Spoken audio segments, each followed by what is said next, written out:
Bienvenue dans cette série de vidéos consacrée à la maintenance.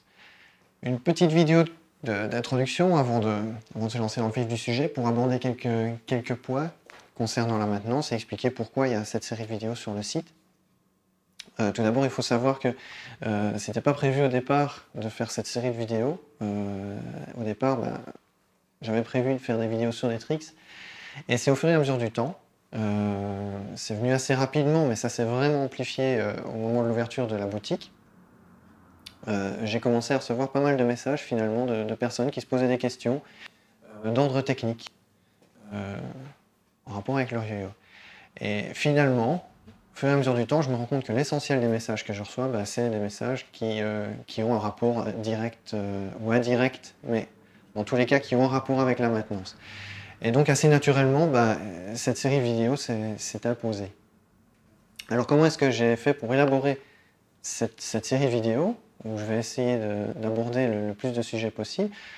Justement, je me suis servi des messages que j'ai reçus, parce que dans les messages que je recevais, il y avait des choses évidemment qu'on pouvait mettre en évidence, qui étaient assez récurrentes.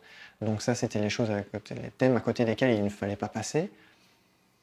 Et donc j'ai cherché sur internet, j'ai lu, j'ai regardé des vidéos, ce qui se faisait avant, ce qui se fait maintenant, parce que la technologie, les techniques s'améliorent au fur et à mesure, elles évoluent.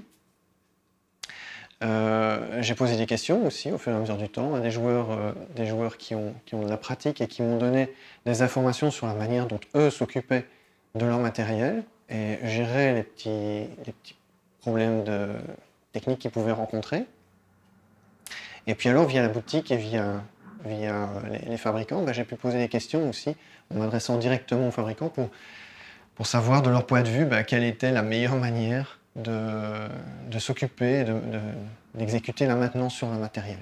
J'ai fait la synthèse de toutes ces réponses, parce que si on pose des questions à beaucoup de monde, on a forcément beaucoup de réponses. Parfois, ces réponses, elles sont assez éloignées les unes des autres, voire parfois même contradictoires. Donc dans les vidéos, quand il y a plusieurs manières, plusieurs façons de s'occuper de son yo-yo ou de régler un problème, j'essaierai de parler de chaque façon, de chaque méthode, finalement donnant les clés en disant si vous y prenez une telle façon, vous avez tel avantage, vous aurez aussi tel inconvénient, et de telle façon, vous aurez tel inconvénient et vous aurez par contre tel avantage.